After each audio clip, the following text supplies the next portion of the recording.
with a massive worldwide debut of $140 million. I know I've been hard on this film. I think I've been fair, but it's also time to keep my feelings out of it and just say, hey, Project Hail Mary is doing something to save cinema. Tonight's opening track, Alexi Sonar, Sometimes. I have a feeling this will be one of our favorite tracks of 2026. Fucking kicks, man. I love it. We'll play it again at the end of the show. Thanks for being here live. As always, also tonight, Ready or Not to the live MMTE. Did I like it as much as the first? That's on the way. But let's start with our top story tonight. Told you this track bumps. It is, you see it here, Project Hail Mary, $140 million on the global, 80 million stateside, 60 million overseas. Really strong. I still would have preferred this film drop last weekend because there was nothing going on. Now we've got March Madness. In fact, there's still games going on tonight as I do this live in LA. But you know what? 140, I think Amazon will take. It's their biggest opening of all time, right? It beats Creed 3. And it also kind of cements them as a distributor. You talk about a studio that was really fighting to have some kind of footing in the Hollywood landscape. And I think with this film, they really just announced that they're here. So we give them credit. Of course we do. It's what we do better than anybody else. We are fair, okay? It might sound like at times I'm not fair. Trust me, I am. I'm trying to be objective all the time. It's not always easy because I do have passionate opinions, and I hope that's why you like watching MMT. Those of you come back all the time. We really appreciate the patronage, as it were. But again, you look at this film and it comes in and it really is a 4-quad success. What does that mean? We've talked about it a million times. Some of you already know this. That means you've got young, you got old, you got male, you got female, you got families, you got everyone. A little bit of everyone in the multiplex. In fact, I noticed that back on Thursday night when I saw this film. Is I looked around and I said, this has a very wide swath of demographics. So that's always going to be very beneficial for the bottom line. You go back, you look at Top Gun Maverick. That film was able to do the numbers it did because it drew all types and ages and demographics, everything across the spectrum. I mean, hello, look at tonight's graphics, by the way. I took Project Hail Mary's Thursday graphics and I amplified them that much more. This is not a pride show. I want to make sure you got... Can I just touch on that real quick before everyone goes, here, look, it's now a pride. No, this... Can we just have... Is a rainbow okay without it having to be pride? Is that cool? Good. I'm glad we're on the same page. But when you look at the success of this film, it comes down to drawing in people that have not been to the movies in a while. And I think that's going to help serve this film over the long run, over the next several weeks. You got spring break for a lot of places this week and beyond, and going into Easter. So it's set up to do a really nice multiple off of this. Remember, it's almost $200 million on the price tag. So the profitability margin is roughly $500 million. Can it get there? Absolutely. With a start like this and with the word of mouth that's a lot stronger than I have on this film. Hey, listen, I think 500 is absolutely within a range that it can get to. We shall watch it over the next several weeks. But I just wanted to start with that kind of scene setting that I do recognize the importance of this to cinema. And ultimately, that is what we are trying to save as we see movie theaters leaving right and left here in Los Angeles. iPic just went out over the last several weeks. You had one in Pasadena, one in Westwood. These are busy areas here in the industry that is Los Angeles, Hollywood. So when theaters here are going under, you bet your bottom dollar they're going under near you more so than here. So we need these kind of films that draw across all different demographics. And I think also you talk about ideologies. You know, there's a lot of the right wing that seems to like this film because it's not woke, okay? Whatever the reason is, I don't really care. I just love the fact that we have a success that is an original film, although it's based on a very popular novel, right? So it's not really an original film. It's coming off the source material that was already widely known, certainly in literary circles. So that is something you can't just like gloss over and pretend this is some new original film. It's an original adaptation, but that is part of this as well. It's one of the reasons this film went as high as it did. Obviously, Ryan Gosling looks a lot better after this because there were a lot of questions. Can he open a film? I think obviously we know the answer to that. We knew it before this. It really comes down to the project. He's picked some things that were more niche, and it looks like as he ages, he's going to widen the scope, doing Star Wars, as you guys know. He's looking into Marvel possibly. At the end of the day, he is a brand that brings in especially young women, old women, very popular with that demographic. So you want to have Ryan Gosling, and obviously he was big on this. I think Lord and Miller, even though I do not think that this is the best version of Project Hail Mary, and I don't want to rehash it. I can, but I'm not. Maybe later I will, because I've got the entire talking points ready from Thursday night if you missed that stream. But you look at their success, they certainly have a track record. Lego Movie, I think, still is their best property when you talk about their work that they have brought to cinema. But you look also at a 21 Jump Street, Cloudy Chance of Meatballs. They have had success. People do know those names. So that is part of this too. There's a bunch of things that really combined here to make this film put up the number that it did. Now, I do want to, as I mentioned this off the top, I do want to pat myself on the back because you guys know I will always take advantage of that if I can. And I want to pay special attention here to your left side of the screen, and you can see the comments from my evaluation back on Thursday night. I'm going to make it bigger. I'm going to enlarge Sam Sepiol's comment here. Patting myself on the back for catching literally everything you criticized in the film for LOL, gold standard, damn straight. You see, this is what we're trying to do. We are trying to make you guys master movie evaluators. That's the mission here. And if I get a Sam saying, hey, look, I see these things, that's what we're trying to do.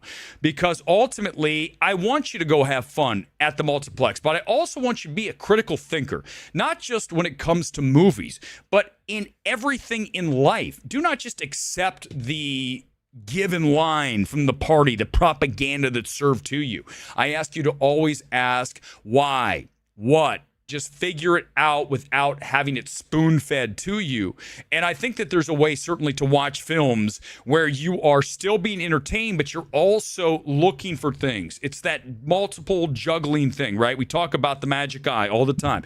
The ability to watch a film and to see it expand, and you see all of the elements in front of you. Not just one film. You're watching all the elements separate from screenplay to direction to cinematography to score to editing. All of these things, right? And then you're able to see what works and what doesn't. Now, you're going to say that's too much work. And look, there's a comment right above that, which is kind of funny, right? I'm so grateful that I can just kick back and enjoy a movie without questioning every choice the movie makers made. That's your choice as well, Pamela. If that's what you want to do, go for it. I don't, okay? This channel would be very boring if I just came in here. I'd be Zach Pope, right? This movie's great. It's a masterpiece. And you're just like, give me something more. You may not love what I have to say about a film, but I think, like Sam says here, you can see what I'm talking about. And I talked to someone today, a really good friend, who just came out and said exactly what I said. It's too juvenile. It is not mature enough. And I talked about that this morning, a little bit last on Thursday, and I really do want to drive that home again. That's the primary issue I have with Project Hail Mary. It's Lord and Miller's inability to not be middle schooling shit. Okay? They just aren't mature as filmmakers. And I think they default always to the goofball thing. And my advice to them going forward is rely on that less. Okay, I know that's your calling card. I get it. And I love you as comedy writers, but I can tell you this. You need to de-amplify that. You do, and it should have been de-amplified on this film. You know, I talk about a scene late in the movie. I'm sure a lot of you have seen it by now. Let's talk about when Ryan Gosling all of a sudden learns that he's not going by his choice. Okay, let's just put it that way. Why in the hell is his character jumping up on the counter, acting like an absolute fool, running around slapstick Three Stooges shit? You see what I'm saying? This is a moment that should be dark, that should be, you know, a moment where he's like, like he's saying, I can't do this, but make it that. Not all of a sudden, I'm gonna run, and we're running off through it's just, you guys see, you gotta see this stuff, man. You really do. And I hope at least some of you do. That's what my mission is. And I've always said this, and I say it here again tonight. When you look at what I bring to the table, I am a one-man test screener. If you show me the film, I'm going to tell you exactly where it works and where it doesn't, and I'm going to be right almost 99.9% of the time. I'm going to nail it because I'm objective, I'm fearless, and I'm not going to worry about someone having their feelings hurt because I said that this doesn't work. And we can hash it out. But I can tell you this. Look, another example of me knowing all. What did I say when I came out of The Bride the other night?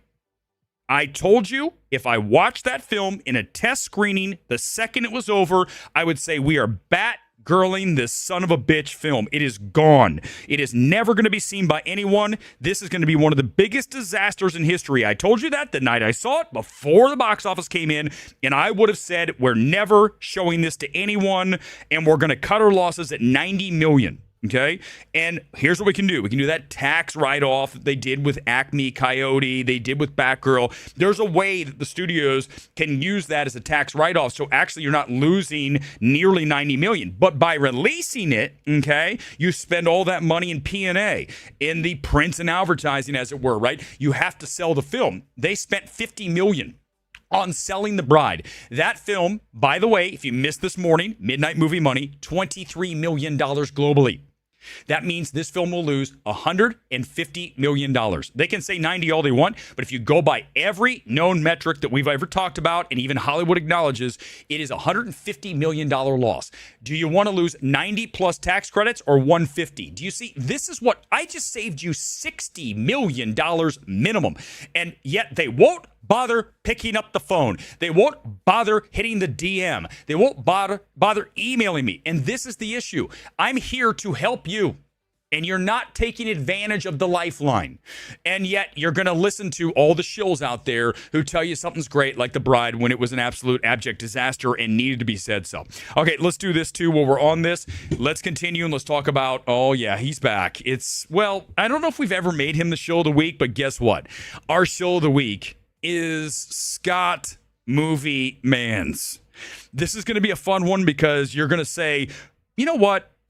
What you're doing is fair. That's all I ever ask you is I say, when you're watching me, do you say, this is fair, what you're doing? And here we go. Let's talk about Scott Movie Mantz. This is him talking to Ryan Gosling. And I want you to listen to what he has to say about the film, okay? And then I'm going to nuke him. Not for what you think. It's going to be a double 1-2 punch, and he's going to be knocked out. Not Gosling, but Scott Movie Mantz. Here's our shill of the week in action. What did you think? This is all. This you're who I want to know what you think. Well, if you look at my social media post, okay, you will I'm sure he has. but I will tell you, okay, that this movie is a masterpiece. It is a masterpiece. Masterpiece. It is a masterpiece. Yes. What up, dude? You know how cringy this is? People come after me like, oh, it's so cringy. You're cringe when you take your pictures in the theater. This isn't cringy. This is some star fucking right here, right? This is some shit. I mean, I've been in the room with stars, but I've never done this. Look at this. Let's continue. I think it keeps going. It is a masterpiece. Ryan, I have been like watching. I needed to hear you say that. It is a. Oh, did he? These actors are amazing, right? They're so good at bullshitting, right? I mean, he's an actor, right? Also, can we just address something quickly? Stop putting fillers in your face, Ryan. Seriously, stop. Just stop. Don't do it. No more. No more chipmunk chinks. I don't want to see it. This is not a good look, okay? Let's continue. A masterpiece. I'm like not gonna all lie. of your work. You know I am a fan. Like Half Nelson, Drive, obviously La La Land, Blade Runner 2049, and this is the best work of your career. I disagree, but I mean, listen, I think it's La La Land. Again, it's got to have more weight. It's got to have more gravitas. It's got to be a drama-led film for me. I didn't even say First Man, right? He didn't even mention First Man, even though I don't think that film is fantastic from a screenplay perspective. First Man. But let's continue. I'm not done. We're a little bit more. I know it's a lot. It's a lot to watch Mantz, right? It's a lot. Hey, everybody, I'm Scott Mantz. I mean, Ryan. Sorry. I mean, come on. This is it. I mean, this is some performative shit, isn't it? You guys see what I'm saying? This is crazy. Hold on, I'm not. This is. You I'm, knocked it out of the park. We're not done. I know you want it to be. I'm telling you, Ryan, I cried when this movie was over last night. Tears of joy. Tears of joy. He It's cried. emotional, isn't it? It is so emotional. He cried. This is a film. Oh my Project God. Hail Mary is a film I will rewatch over and over and over again for the rest of my life. Wow, guys. You need to stop right He's now. probably watching it right now. I'm good. I'm good. He's watching it. He's watching it over. Okay, wait. No. Okay, just when you thought that, Weber's just being mean, even though this is cringy as hell, right? I'm going to get to as many comments as possible because this is great. But this is where the ace comes in, the man who holds these people accountable. Are you guys ready to continue on our journey? When you call a film a masterpiece, when you glaze the star like this, guess what happens to you? You end up, do you guys see what happened here? You get to moderate the Project Hail Mary Producers Guild screening and Q&A with everyone there, including Ryan Gosling and Lord and Miller and everyone else on the team, because you're a shill, right? That's how you get those jobs.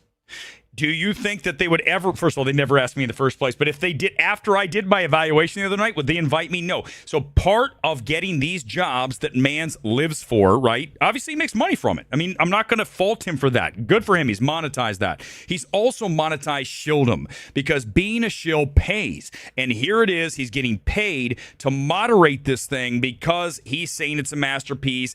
And I don't even know whether to believe he thinks that or not, because that's the problem, right? Because it is this incestuous relationship with the studio and those involved. And the thing about Scott Mantz, and the reason I'm going to drag him extra hard tonight, is he is a guy who never hammers a film. If you don't ever come in and destroy a film like I do, go back and look at Project Hail Mary, okay?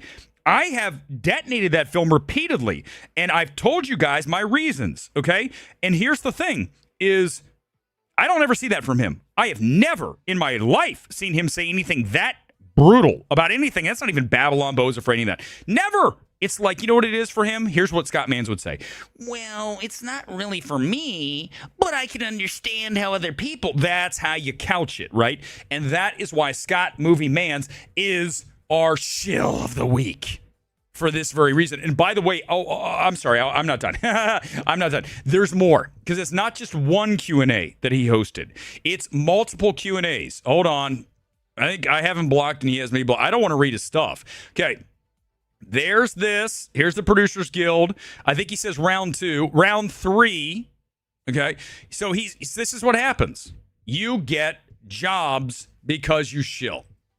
All right, let's go to some comments, because I think this is fair. I know, right? Well, he also has me blocked. You know why I have blocked? I'll tell you why. Because I don't want to read his shit. It is. I don't know how a man is this fake and like gets up and looks in the mirror and says, I'm a fake, phony son of a bitch. Right? You know what I'm saying? Like, no one, of all the things anyone's ever said about me, no one has ever said phony. Never. They've never said it. Because you'd never say that. You would never be able to. Because you'd be phony saying I'm phony. You'd be like, nah, that doesn't work. You can call Weber an asshole. You can call Weber he's cocky. He's arrogant. He's whatever. But you cannot say that I am a shill and or I am fake or phony. You can't. There's no way. And that's the thing, is that you look at the situation and I'd rather be me not hosting a Q&A and have credibility in spades than be Scott Mantz glazing talent. It's a masterpiece. Oh, I love you, Ryan. Oh my God. You're my favorite. First of all, you don't idolize any of these motherfuckers. They are people. I don't expect you to idolize me. You do your thing. Don't worry about like idolizing some person. It's another human being. Who cares if they're an actor or not? Come on. Thank you. Gold standard, you damn well. People do block me because they don't. You know what they do? They can't take it down. They try to find ways, right? Weber is problematic. Weber is this. Oh, yeah, guess what? I'm the only person in the space who calls this shit out. And that makes me the bad guy, right? When I called out Perry Nemiroff, now Scott Mantz, you throw in Jeff Snyder, you've got the triple. They could do a show, the three of them. Imagine that show. The three of those people on one show. You talk about needing to hand out barf bags. You got to be kidding me. You got the three of them. You got two shills and then Snyder. You know, listen, I'm not watching that stuff. I don't know how anybody watches that. But here's the thing. No one has ever said phony, inauthentic. They say this motherfucker is fearless. And this guy is raging against the film Twitter machine all day, all night. Movies Kevin again, those three people hosted by Sean Fennessy. I'm sure he did one. Sean Fennessy hosts these all the time because he is the king of film Twitter, the most overvalued film voice ever. So there you go, right? So is this fair? Here's what I'm going to ask you. Come in right now. If you have a comment, I want you to do it right now. I want you to come in and say, did what I just do to Scott Mantz, is it fair? You say right now, say fair or not. I will pop as many comments as possible. I want you to come in. If you're on Twitter, you got to go to YouTube, Midnight Movie Talk. I want you to come in and I want you to comment and say, was that fair or not fair? If it's not fair, tell me not fair. Okay? I want you right now to tell me if what I just did was not fair. You come in and tell me why. I will discuss this with you right now. But if you think it's fair, I want you to say fair or not fair. Do it. Scott Mantz is just the real life version of Caesar Flickman. He is all performative and doing it for easy money and connections off camera. 100%. He is dead. I mean, Freddie. It's kind of nasty, but I mean, but it is wild that. It just comes off so fake and so performative, right? Like Weber and his selfies. But thank you. I got at least one fair. I stopped watching John Roca and Snyder a long time ago. They're so full of BS and total shills. I mean, I'm not watching either of those guys. And I hope Roca said shit about me because Roca, dude, you have no talent, bro. I'll fucking destroy you any day of the week. It's not even a comment, bro. Not even a contest. And Snyder, don't even get started, Snyder. Don't even get me started about Snyder. No, not happening.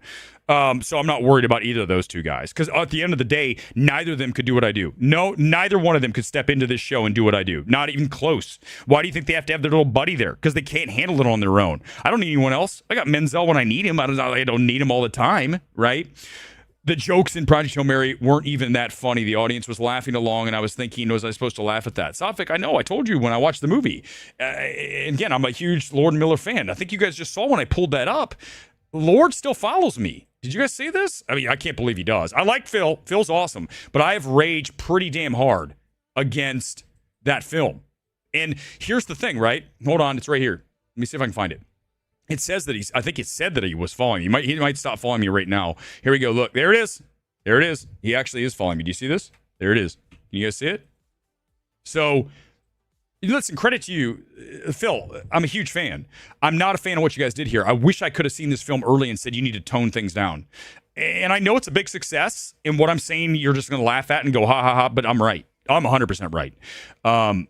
This film is way too heavy on the juvenile feel to it. Again, middle schoolish, right? He's a middle school teacher. It feels like that. It's just not as mature as it needs to be, and it would have been a better film if it were. And I think that's hard for Lord and Miller. Lord and Miller, they are the writers of 21 Jump Street. You guys, that movie's amazing. What a hilarious film, right? Their jokes, I know how they do things, right? I can't believe it didn't happen in this movie is I could do this all day, 6 hours later, still doing it, right? Lego Movie does that. 21 Jump Street does that. Pretty sure Cloudy with a Chance of Meatballs does that, right? That joke of, someone stating they can do it all day and then bang, bring up the graphics as 8 hours later and they're still dancing, which is funny. Don't get me wrong. You have a good joke, keep using it. But I'm shocked it wasn't in this film. Did I miss it? I feel like that joke should have been here somewhere.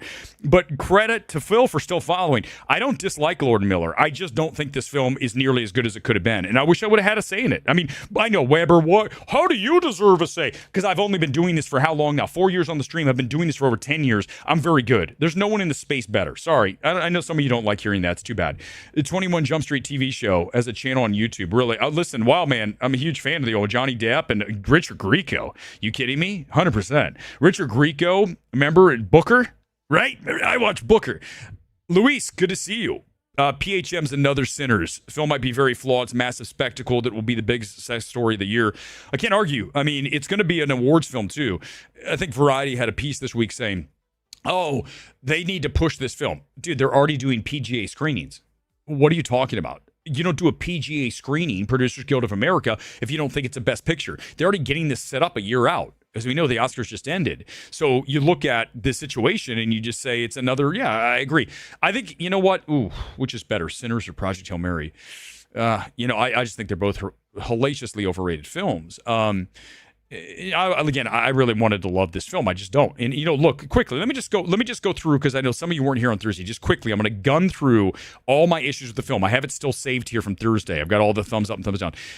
Real quickly, Lord and Miller's a bad match because of all their comedy leanings.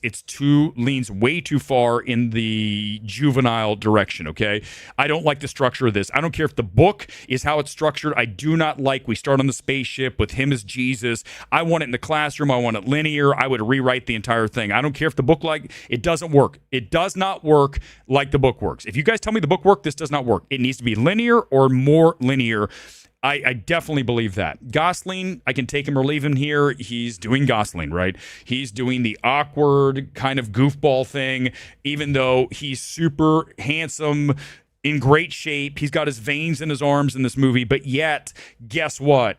No women think he's attractive, and he's this loser who teaches middle school. Okay, yeah, I don't believe that. Just like Rachel McAdams in Send Help. Super hot, and you're going to pretend she's a homely girl with cats at home. She's hot. Okay, you cannot just, she needs to put on like 50 pounds. Then I'd be like, well, maybe she's not so hot. Ryan Gosling, get a big belly, right? Get a prosthetic belly, something. You're too good looking. You see what I'm saying? You can't play against your type that much when you physically look like that. I don't like the alien creature design. I think Rocky, I don't care what the book says, I think, and I told you guys my fix for this, Rocky has googly eyes, okay? Somehow, some way. By the way, I was thinking about this. I was taking a shower when I came back from playing volleyball, and I always am thinking, right? I always think about this. You need to always be thinking about stuff. I think you never know when the inspiration is going to come.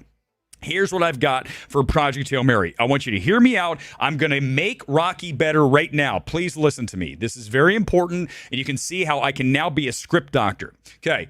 As you guys know, he's a teacher in middle school, but that scene is so short. He's like past the lava, right? And he's passing the world around, and they have to answer the question quickly. Okay, fine. Here's the thing. Remember in the book / movie, they say you have to find something that makes you want to do this, right? Find your reason why, I believe is how they put it, right? Like we all need. You need a reason to do something. So here's the thing. Where's a scene with one of the students from the class that comes into him after the bell rings and says, hey, listen, I think that I need help in class. And they have some kind of relationship, right? Not a creepy relationship, a relationship where he's being a mentor to a kid who's underprivileged, who maybe isn't getting the stuff, and it sets up a scene where you have this kid working with him, and you get more of an intimate thing within the classroom. And then you have your reason. Here's your student. This student who you're trying to help. Remember back to Jimmy, whoever, Janie, doesn't matter. Okay, now I'm going to take it even further. Here's how you make Rocky better. You ready? Here's the rewrite. You've got the kid, right? The kid who now is the mentor. You've got the reason, okay? Now I've got the kid who is implanted in the viewer's mind.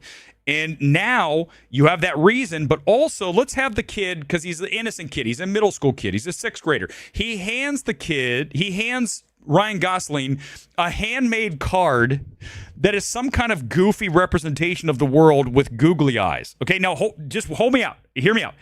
Here's the card, and he's just like, oh, that's nice. And he looks at it and goes, whatever. Then we start to figure out a way, but here's the deal. Then we have the card with the googly eyes, okay? Now we take the card with the googly eyes, and we somehow find a way to get it on the ship. Sandra Huller's character has a bag that he carries with him to school, and she shoves it onto the ship and says, maybe your reason why is in the bag. He pulls the bag out, and he looks at the card, and he's like, hey, Rocky, here's your googly eyes. Wham. Is this not better? Right now, come in right now and tell me if what I just wrote now tonight in the shower tonight is better than Rocky, who sits there as a stone crab, as a stone spider with no eyes. You can't even sell plush dolls because he doesn't have eyes. Give him the googly eyes from The Rock. Right? Look, give him googly eye from Marcel the Shell. Look, there's the googly eye. Give Rocky a googly eye. By the way, do you understand right now you are watching something that AI could never do? AI could never do what I just did. I don't have to worry about AI. AI is never coming. Googly eye from Marcel the Shell, and he is now the googly-eyed Rocky. It's just not. Come on, guys. Come on. I don't care. I don't care, friendly pup. Something. I'm trying to come up with anything. I'm just saying, is it better? Rocky is not huggable. He's not a plush toy. Listen, money is made from these films. Do not think that the kids don't want to run out and get the thing. I mean, listen, this thing's probably worth money. A24, when they used to love me, sent me Marcel the Shell. And this thing's got weight. It's like seriously heavy. But people want to buy the toy. You look at Pixar Cars. Here's a trivia question. I just gave it away. Damn it. What movie still has promotional shit on the shelves of Walmart, Target, and any toy store you go to? Of any film, there's only one movie that's Star Wars, I guess, yes. But okay, other than that, you're looking at what? You're looking at Cars. The Cars still sell. All of them. They're still there. The movies aren't even in theaters.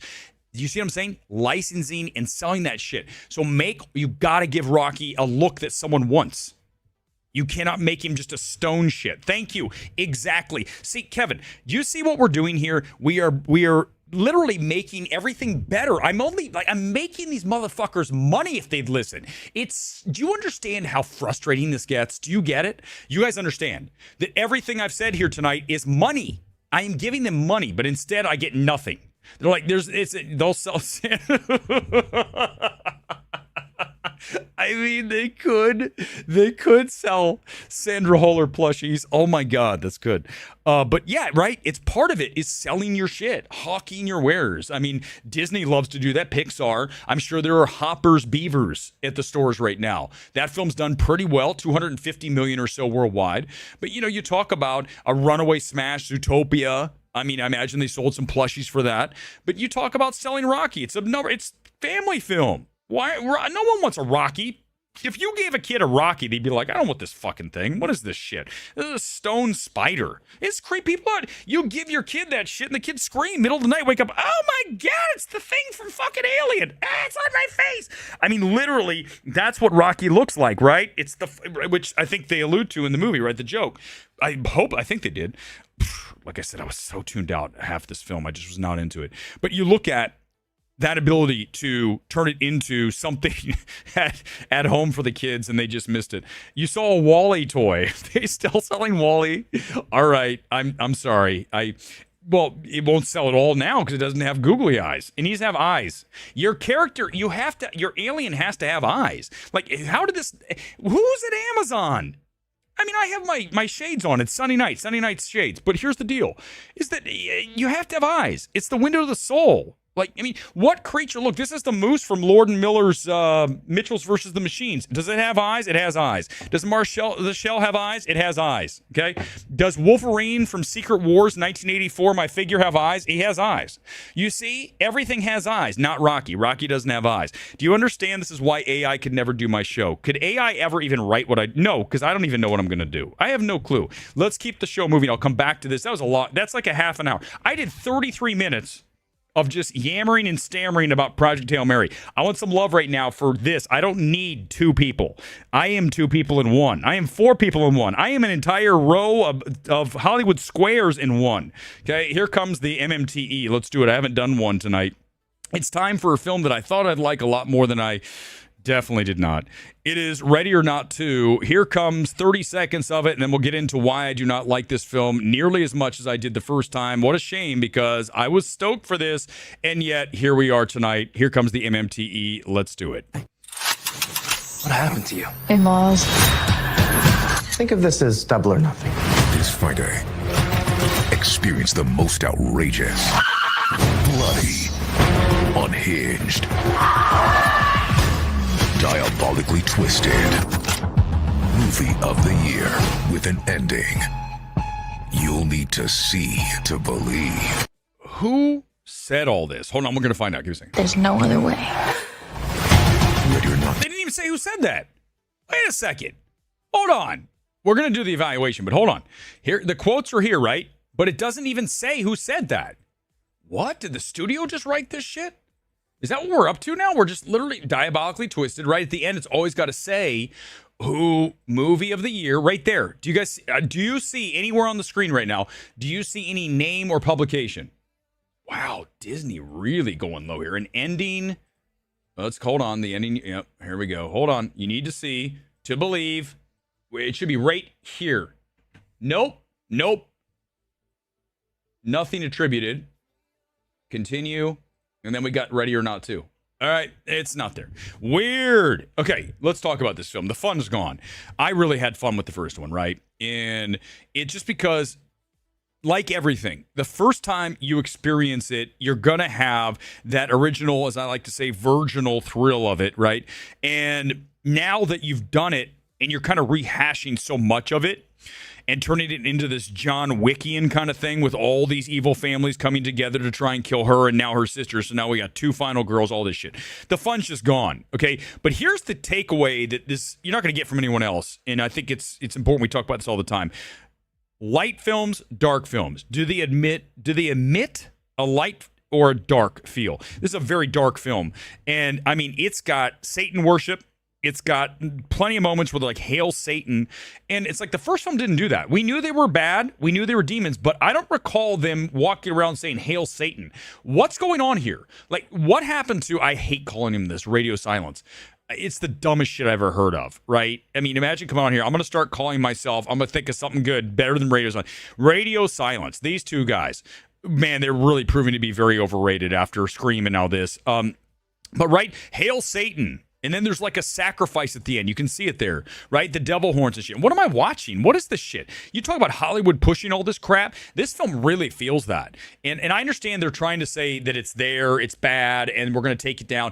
It felt like it was bathing in that. It did not feel like it was necessarily as completely, shoving that shit aside. It felt a little too much like we are kind of glorifying this. I don't like it. I don't like that. I also don't like this Sean Hannity dude. He's bad. The main guy. I mean, right off the bat, you've got David Cronenberg as the old dude who has to die according to the bylaws of this, game that they play. And then you've got the son, along with Sarah Michelle Gellar, who's obviously collecting a paycheck. Can't believe she agreed to do this. She's got to do the Hail Satan thing. Dude, let me just quickly. You're not going to get me for any amount of money in a movie or anywhere to be rolling around saying that shit. Like, I don't know. These actors are so fucking desperate. Like, just have some respect for yourself. Unless you are a Satan worshiper, and I guess that's what you believe. But for anyone else, I would hope you wouldn't be saying that shit. I don't care if it's in a movie. Like, it just no. Just no. The answer is no. But this guy, he has trouble snuffing his father. He's like this big timid bitch. And then all of a sudden he kills him. He turns into this awful guy who's like terrible one note. Yeah, it's really weird. This guy did nothing for me. I've never seen him before. If I don't remember, he feels like something out of a bad direct-to-DVD movie. This guy should not even be in a movie. Not good. Not a fan of this guy, Sean Hannity. I don't know what he's done. Don't even care. I was really like, who is this guy? He said, not good. I do like Elijah Wood. Elijah Wood's fun. He's having fun here. Listen, again, I've said fun a bunch for him alone. But you look at this film and I just don't like the darkness.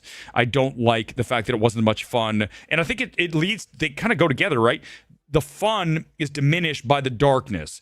And, last time it was more whimsical in its ways. This time around, it just felt, right? I'm going to give this film, I'm going to actually go lower than I want to go. I'm going to give it, this is not the worst grade, but it's also not a great grade. I'm going to give it a 40% here tonight on MMT.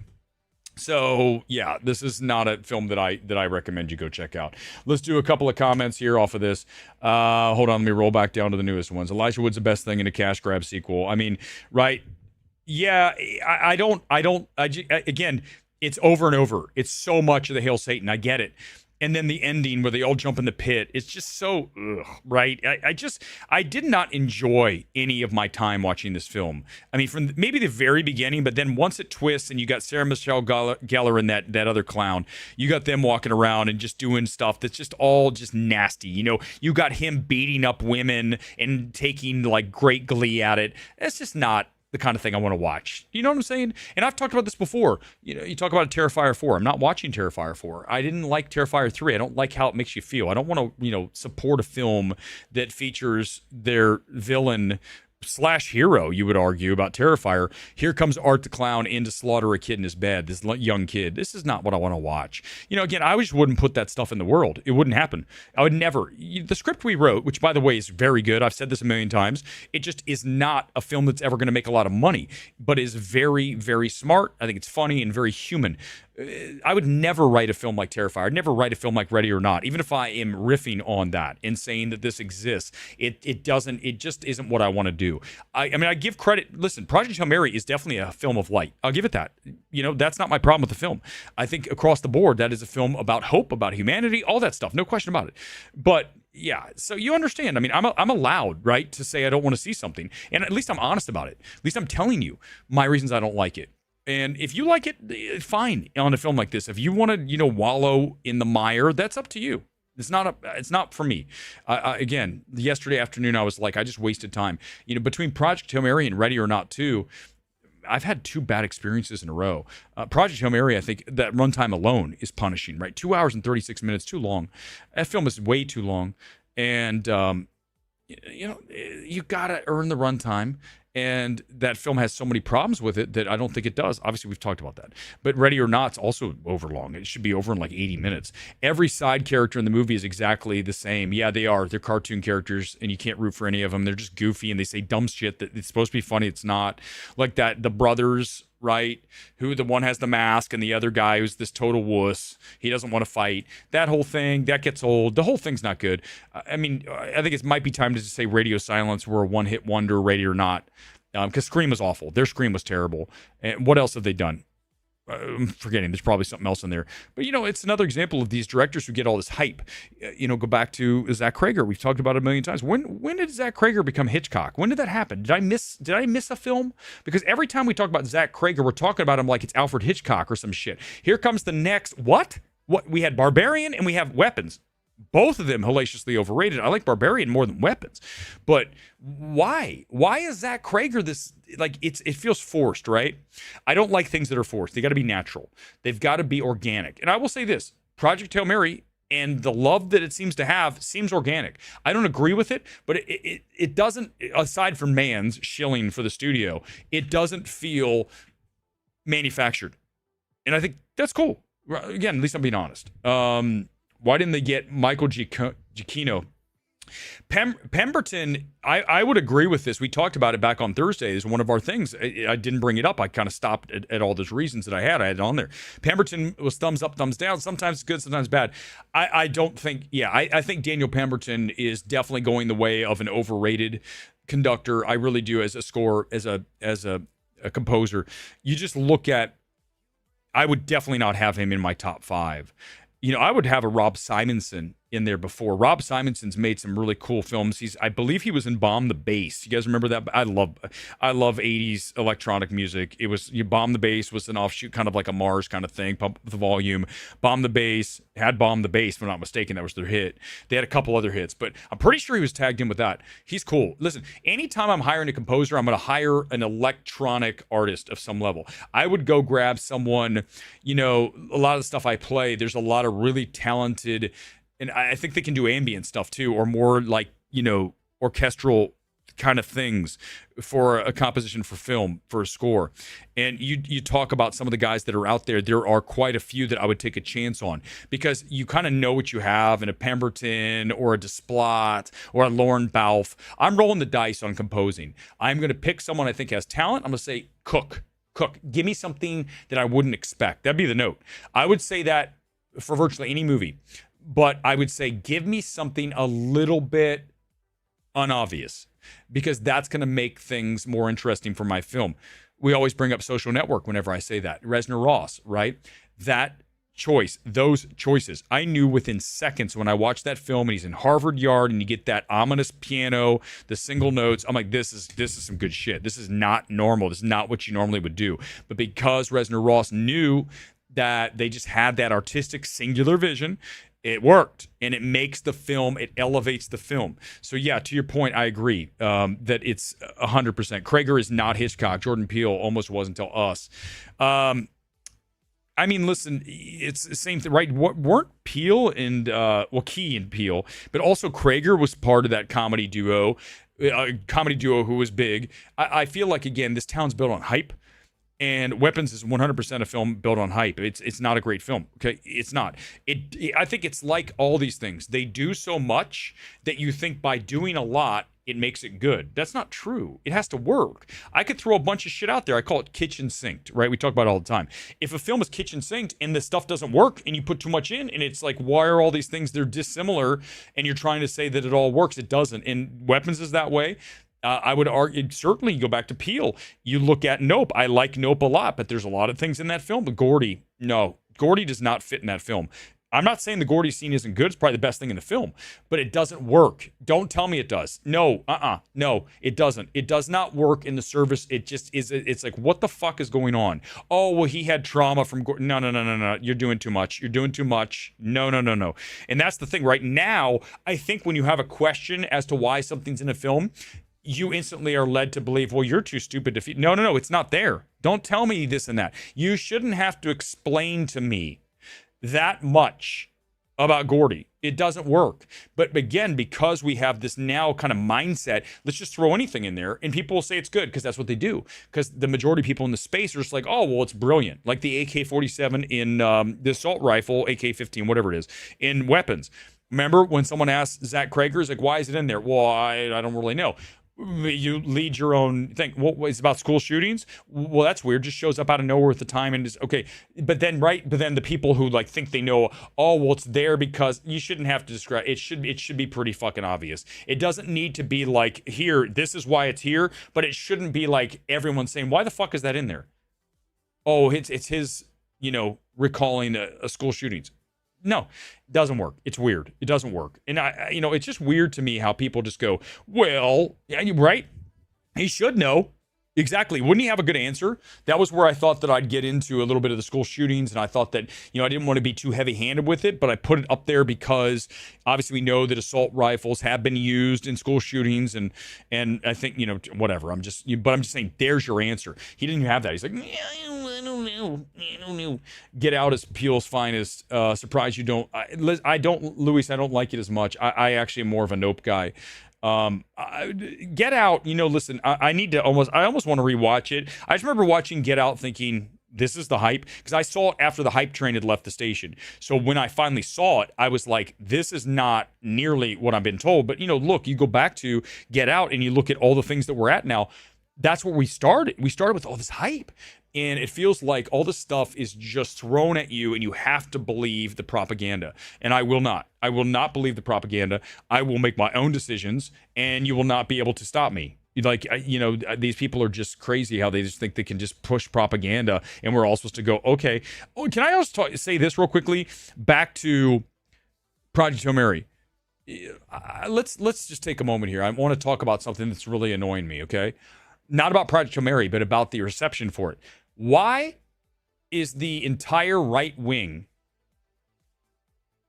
the anti-woke, why are they celebrating this film and not giving it any criticism whatsoever? It is so weird how that side is so, whenever it's like, this is the film we need to uplift, they all, like in a group, like tribal bullshit, all say it's unbelievable. Did you go look? Everyone's talking, oh, it's refreshing, it's not woke. It's almost like talking points. Why isn't someone on the right, the far right, why aren't they saying this movie's not good like me? How can I be the only person who sees this? I know I'm not, because we had that comment from earlier from the guys like, I see everything you're talking about. It's right there. And there's plenty of people who say that. But why is it that the entire right, when they decide that they love some project, they all have to glom together and uplift this thing? I know the left does that too. I'm not saying that. But we're talking about the right because we don't talk about the right enough. Because listen, I skewer the left more than the right. The right is annoying as hell. Oh, it's so anti-woke. We love it. Let's all get behind this film. We need more films like this. If Hollywood made more Project Hail Marys, then maybe people would go to the movie. Oh, shut up. Shut the fuck up. These people. The right wing is almost as nauseating as the left. They're both just, get me the barf bag. I'm going to regurgitate. Both sides suck. Honestly, I can't stand either one of them. You know why? Because they're so fucking predictable. I guarantee you, Gore loved Project Hail Mary. Name who else? Who are the other anti-wokers? I guarantee you they all said it was good. Tell me I'm wrong. Right now, come in and tell me. Who else? Who's G&G?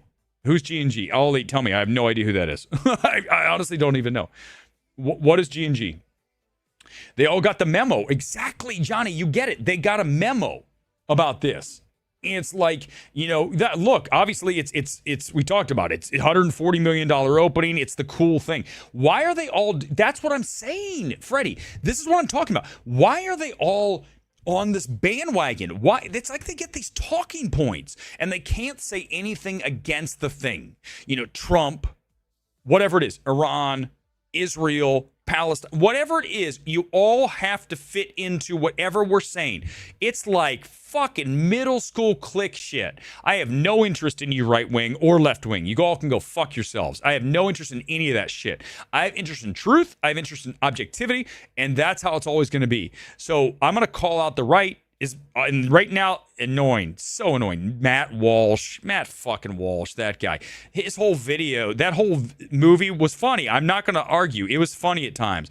But, Walsh, that guy, so many of these people, right? Shapiro. Why do you watch? They're so predictable. You're never going to watch a Matt Walsh and all of a sudden go, oh my God, he said that? Holy shit. Never. It's always going to be the exact talking points you expect. Why do you watch someone who every time you watch, you're going to hear what you're going to hear? You're going to hear exactly what the party line is. That's so lame. This is why MMT will never be big, because we are not part of either tribe. I don't want to be part of a fucking tribe. We are an army of one. Don't have interest in that shit. And it's weird to me. They prop it both up, right? It's almost artificial, right? As long as we have these two factions fighting all the time, that's how we keep people distracted. So you need to be on this side or this side. I'm not on either side. Fuck both y'all. This is stupid, okay? I'll call things how they are. And if it's anti-woke, then that's so-called anti-woke. If it's anti-right, it's anti-right. I don't care. I'm going by what I believe is true, not about what the side says. A total echo chamber does suck. It does suck, right? Oh, I guarantee, listen, I know he follows me, and it's fine. Neurotic love it? Of course he did. Of course he did. Of course he did. And Gary, I know that you follow me on Twitter, and maybe someone will send this to you. Surprise me once in a while. Okay, honestly, surprise me once in a while. That's all I'm asking, because I can tell you this, no one's ever said that to me. No one has ever said, hey, Weber, surprise us. It's never happened. Why is that? Well, because I'm unpredictable, because I'm objective, because I'm not trying to fill up the echo chamber of who's watching. I've got to make sure that the tribe is sated today. No. Be something original. Do not fall in line with everybody else. If something's woke and you liked it, say you liked it. Piss off the audience. Why are you trying to make people happy? It's got to be that, because there's no way that all these opinions naturally fit into these lenses that you carry around. And not just Nerdrotic, but also obviously Gore, any of these guys, right? Critical Drinker. They have to, okay, if I say Project Hail Mary is not good, then I'm going to look bad with everybody else who says it's good on the right wing. So what the fuck? Who cares? Why are you doing that? And don't tell me it doesn't happen. Do not dare tell me it doesn't happen. The one thing I tell you guys over and over, I've got direct messages from directors who said this. The one thing about you is I never know what you're going to say. They don't say that about Nerdrotic. They don't say that about Critical Drinker. They don't ever say it because they know exactly what they're going to fucking say. And that gets old. Why do you want to watch that? Why would you watch someone who every time they come on, you know exactly how it's going to go? You guys come in here and you go, I don't know if he likes it or not. No idea. I have no fucking clue. What? Oh, I don't even know what Geeks and Gamers is. I have no idea. I don't watch Geeks and Gamers. I don't watch any of these people. Because, honest to God, all elite. I'm going to be honest with you. You guys know this. I've watched before, and I've been incredibly underwhelmed across the board. It's very, very, very rare that I see anyone, certainly in this space, who has even a modicum of talent. I mean, the talent is very minimal, and I think the hype is very maximal. And it's always the same shit over and over. Who's the soy boy? Who's the soy boy guy? The right-wing soy boy guy. The British soy boy guy who makes fun of, guys looking feminine, and dude literally has the physique of, an 8th grader, right? I mean, this guy. You know what I'm talking about? Who is he? The English guy who every time he's like, oh, and Snow White failed again because it's woke. Who's that guy? Help, someone tell me. Who is it? What's his name? Someone tell me. He came in and he said, thank you, new member. Appreciate that. Welcome here. Ice cold juice. You're watching the real deal here. Who's the guy? Who's the dude Exactly. We're getting some new people here tonight. I love it. Bob Morton, exactly correct. Because it's a captured audience. This audience is not. Our audience is all over the place. Sometimes they hate what I have to say, sometimes they like. I don't care. It's not why I ever created. I did not create this channel to be parroted back all the views. I love to argue this shit with you. I wanted to love Project Hail Mary. I don't. Let's watch the trailer. I've been talking a lot. Then we'll go to the comment blast closeout because I only want to do about an hour tonight and chill. It was a beautiful day at the beach today, by the way. I was down there playing ball today. Played okay, but it was so nice. It was just a great afternoon. And it's a blessing to live here in Los Angeles. I mean, well, Orange County is where I was today. But, I take it for granted a lot. But on days like today, you go, this is why I live out here. It's you can't beat it, It's hot. It's definitely hot here. Okay, here we go. We're going to watch Dune because I know we did live. So I'm going to get your reactions to this as well. Let's talk about Dune. Let's watch it. And I'll just kind of let it play. I might stop once or twice. We already did the live. I did the live thing, but let's do it tonight because it is such a big trailer, and I guess it's you're hyped for this. I get it. Here we go. Let's do it.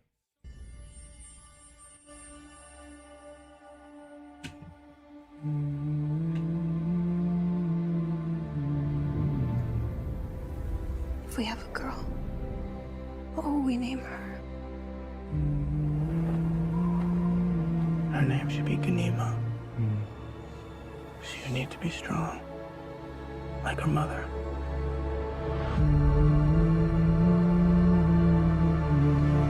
What if it's a boy? I would name him Leto.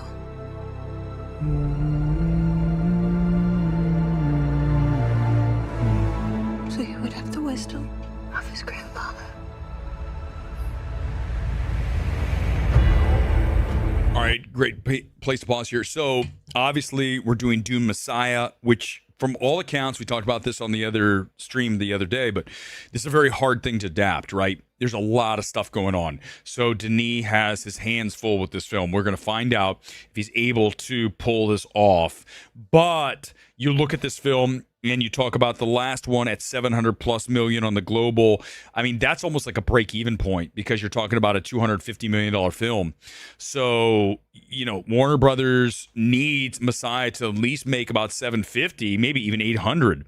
So that might be the ceiling though, right? We talk about floor and ceiling a lot. I feel like the ceiling for Dune is 750. It's not $1 billion film. It just doesn't hit the 4 quad. It's like 3 quad, right? I don't even know if it's 3.5. And that's the problem, right? When you remove a quad, then you have a lower look. Here's how it's perfect, actually. You talk about $1 billion for quad, right? If I remove 1 quad, 750. That's where we're at. God, dude, sometimes I just say, my God, Weber, you're good. You're fucking good. You're good. War feeds on itself.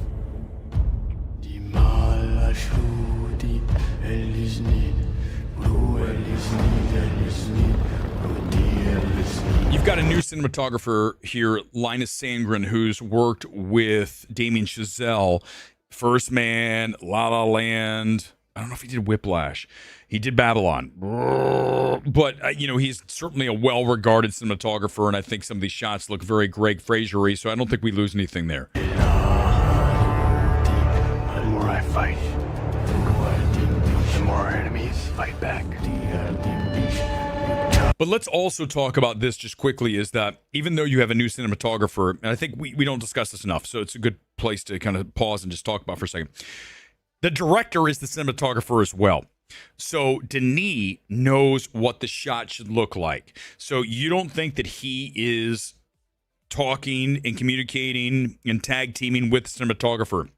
So you're not going to lose as much because you still have that visionary director in Denis. Now, if you don't have a director who understands things and you have a new cinematographer and they're not as talented, then you're going to see the cracks in the cinematography. But because Denis is an elite director across the technical plane, then you end up seeing a film that looks almost the same. Aha! Give me a like. That was fucking money. Robert Pattinson. I'm doing the best. Warner Brothers loves Robert Pattinson. The Batman... Mickey 17, and now Dune.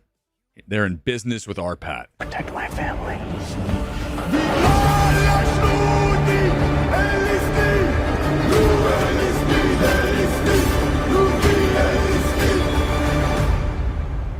How did Father do it?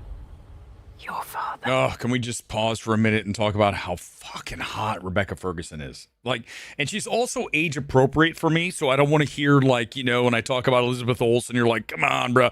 Jess is age appropriate, and she is drop dead. You kidding me? How hot is she? I never started a war.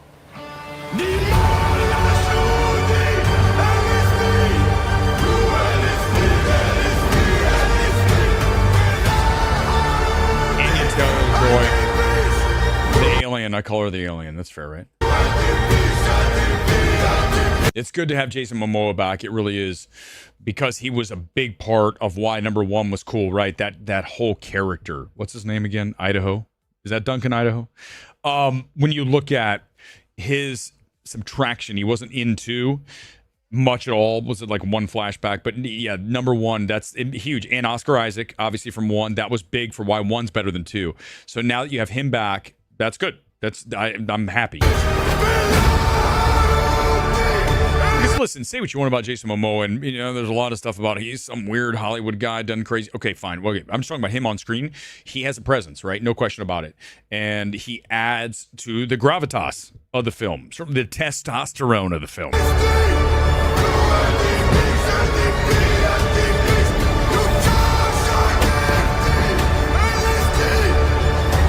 I'm not afraid to die. We all are big fans of Timmy's number one fade. That's what that is. I'm going to do my hair like this summer. At some point, I'm going to have a haircut like that when I come on here. It's going to happen. Right now, I've got I've almost got the full mullet. It's coming in nice here. We'll get it nice and big like Rick Rude, one of my favorite wrestlers of all time. But then I'm going to shave it. It's a natural cycle. But I must not die. Yet.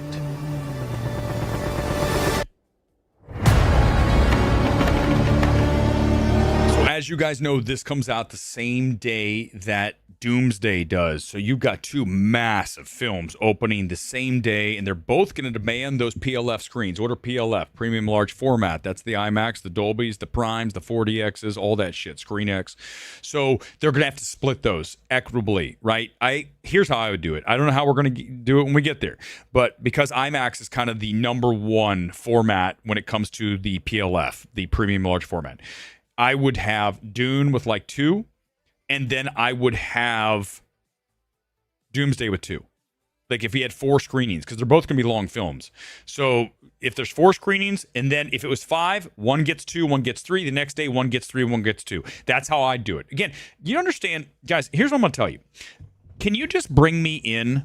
Is there a way that anyone could? I'm a consultant, okay? If I can come in, I can come into the meeting with Warner Brothers and with Disney on IMAX. I'll sit in there and I'll say, here's what I've got for you guys. 2 one day, 3 the next. We're going to go back and forth and we'll make it work, okay? But I think both films deserve to be in IMAX. It's obviously the premium large format of choice. So I want to make sure that both films get an equal crack at it. Although technically I would say Dune deserves it more because it's a bigger kind of an IMAX-y kind of thing. But still, Avengers Doomsday is going to be massive. I don't care if we don't care about Marvel anymore. It will be. So I want IMAX to have both films, right? Again, this is my job. I can do this. If you just call me in, studios, Warner Brothers, you just got sold. You need new people, okay? You need to blow out people that are useless, that said yes to the bride. Bring me in. I'm here. I can be there tomorrow. I'm 5 minutes from you. I can be there tomorrow morning by 8 o'clock, and I'll be ready to go, and I will tell you everything you need to do, okay? I can do it really quick. But you need to understand, when I say it, it needs to be done. I need to be Jonah Hill in Moneyball. If you do not treat me like Jonah Hill in Moneyball, where he sits in the back of the room and just makes them move, and then they say, that's it, that's who I am. That's who I am, studios. You need to bring me in. I am Jonah Hill from Moneyball. All right, let's get some. Is that good? That's some good stuff right there. Thank you, guys. Let's do some comments. Get ready for the comment blast closeout on this Sunday, and then we will, let's see if I got it here. Let me find it. Here it is. Bang. And then we will hit to as many comments as possible. Let's start with Dune here first. First of all, I got some super chats. Let's do that. Steve, appreciate it. Yeah, it does. Anora sucks. The worst. I hate it. It's one of the worst best picture of all time, without question. Steve, another one. Problem with modern films, they're too long. I watch Hoppers. Yeah, even Hopper's thing's so long. Go MMT, Tar beats the shit out of most films. Yes, Ferguson. Yes, she is. She's so hot. Tar is featured prominently right behind us. Can you see? It's a little out of frame, but it's right here. You guys know, Steve knows, Tar is the best film of the 2020s. Without question. No question about it. Easily number one. If you don't understand that, that's too bad, because it is. There's just no debate here. I got the new member. Thank you, Ice Cold Juice. Really appreciate that. Also, Steve, I got you there. Oh, another super sticker. Thank you, Steve. Really appreciate the patronage. Guys, listen, I do the show for shits and giggles, so if you enjoy it, awesome.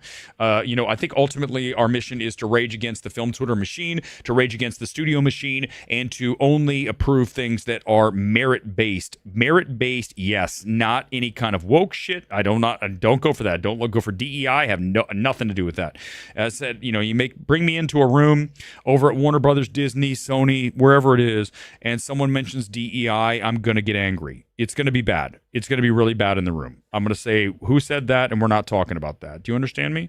We're not doing DEI, but we're not pushing that shit. We're going to hire merit-based people, and that's just how it's going to go. And I think that's fair. Do we all agree? We all agree? Awesome. Let's keep going. And that's it. That's the end of the discussion. We're not doing it. And that's not just coming from a white guy, right? It's not coming from the white dude. It's coming from a guy who's based in merit. I have never in my life ever afforded anyone up or down points based on whatever it is. You don't do that. The color of their skin, the sex, whatever it is. It doesn't make sense. Why would you do that? You base it on their actions. And if you have actions that are certainly the kind of actions that we don't need in society, then of course I'm going to go against that, whatever the color of your skin is. Okay, so yeah, it's really simple. But I'm definitely not a DEI guy, so that makes me anti-woke, right? Does it? I don't know. I don't see. That's the thing. Ice Cold Juice, thank you, appreciate it, man, really do. Okay, let's do the. Listen, I want to play the song tonight because it's so good, and then we'll get out of here on this Sunday. You guys ready? This is called. Again, this is. I'll put it in the link for you tonight. But I really, really like this song. This is from a dude that I'm telling you is so talented. His name is Alexei Sonar. I believe he's a Russian dude. And he is a producer. You've heard of Eric Pridge. You've heard of all these big guys. Alexei Sonar is a guy that I would hire tomorrow to make a song for me. Listen, again, I might even take a chance on Alexei Sonar to score my movie because this shit's good. Wait till it kicks in.